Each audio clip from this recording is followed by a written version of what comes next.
نازیه جان تو چی تماشا کرده ایستاده؟ مولتیک. با کودکان در یک روز چند ساعت تلفن بازی کردن ممکن است. در زمان ماسی تلفن و پلانشت‌ها قسمی ҷудонашавандаи ҳаёти рӯзмарра гаштаанд، вале волидон бояд хеле эҳтиёткор бошанд ва нагузоранд ки фарзандашон аз меъёр зиёд телефонбозӣ кунанд. зеро экрани телефон метавонад ҳам воситаи омӯзишӣ бошад, ҳам манбаи зиёни равонӣ ва ҷисмонӣ. мехоҳед донед ки ба кӯдакон дар як рӯз чанд соат телефонбозӣ кардан мумкин аст? пас мутаваҷҷеҳ бошед. ба кӯдакони то яксола телефон надиҳед. созмони ҷаҳонии тандурустӣ тавсия медиҳад ки ба кӯдакони то яксола умуман телефон нишон дода нашавад ва истиснои тамосҳои видеоӣ бо хешу табор, зеро нури телефон ба саломатии тифлакон зарар дорад.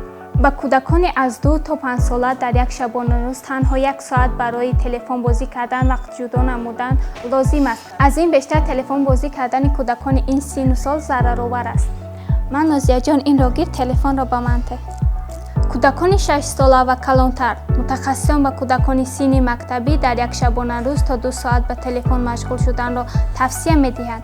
аз ин бештар вақти худро бо телефон гузаронидани бачаҳои дар ин синну сол ҳам ба рафти таҳсилашон дар мактаб таъсири манфӣ мерасонад ва ҳам ба саломатиашон. таъсири вақти зиёдро дар назди экран гузаронидан ба рушди кӯдак. якум, истифодаи зиёди экрани телефон метавонад ба рушди нутқ ва забони кӯдак таъсири манфӣ расонад. дуюм, нури кабуди экран хоби кӯдакро халалдор мекунад ва истифодаи шабона метавонад боиси бесабрӣ ва асабоният гардад. сеюм, зиёд нишастан дар назди экран ба камҳаракатӣ ва фарбеҳии кӯдакон оварда мерасонад.